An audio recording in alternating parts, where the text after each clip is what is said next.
Hello everybody, welcome to the fourth video on C++ programming. In this video we'll look at defining constant variables and typecasting. In C++ there are built-in types that we have looked at in the last video. For example, integer type, float type, character type, double, boolean, etc. So let's look at defining a constant.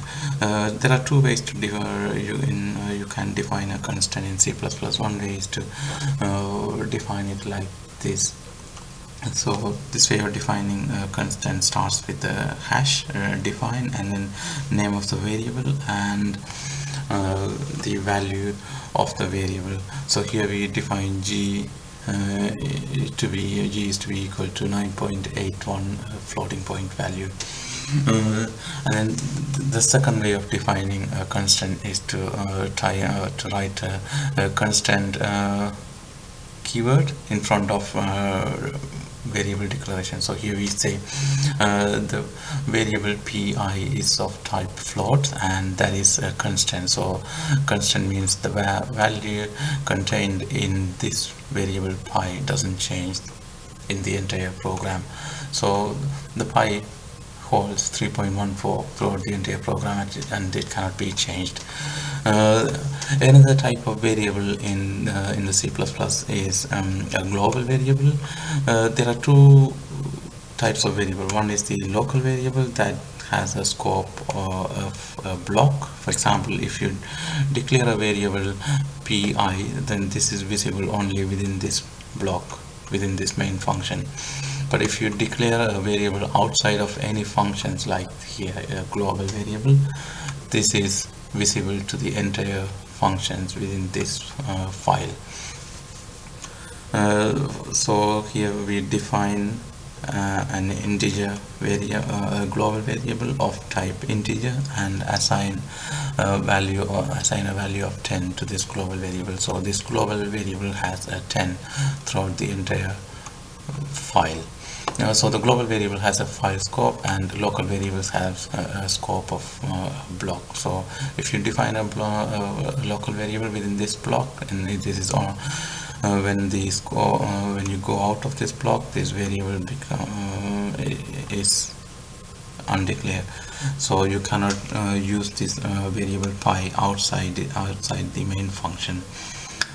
So in this line you define a constant variable pi and assign a value of 3.14, and here we print the value of g, and it prints as g equals 1.98. and in the second line we print the value of pi equals to 3.14.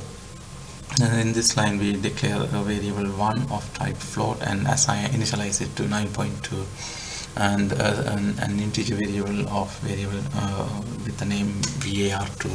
So there are many different ways to cast a variable. For example, you can cast the variable var1 to an integer variable if you want in a program.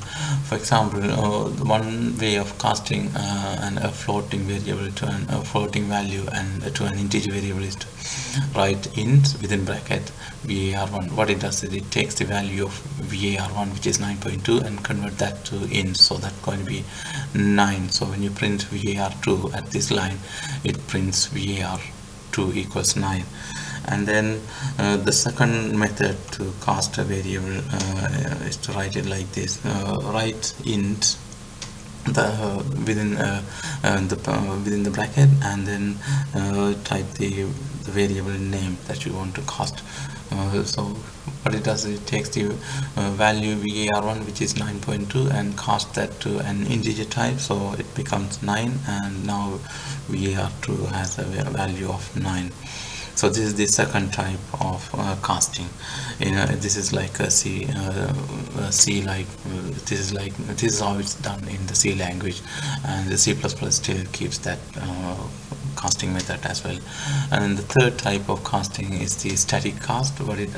So in this method of casting, you write static underscore cast within the angular bracket. You type int and then within the bracket you type the variable. So what it does is it takes the value in the var1, which is 9.2, and cast that to an integer type. So integer type of cast 9.2 is 9, so the var2 is assigned to a value of 9. So when you print it, var2 equals 9. So that's all about casting, and we will see you in the next video. Thank you.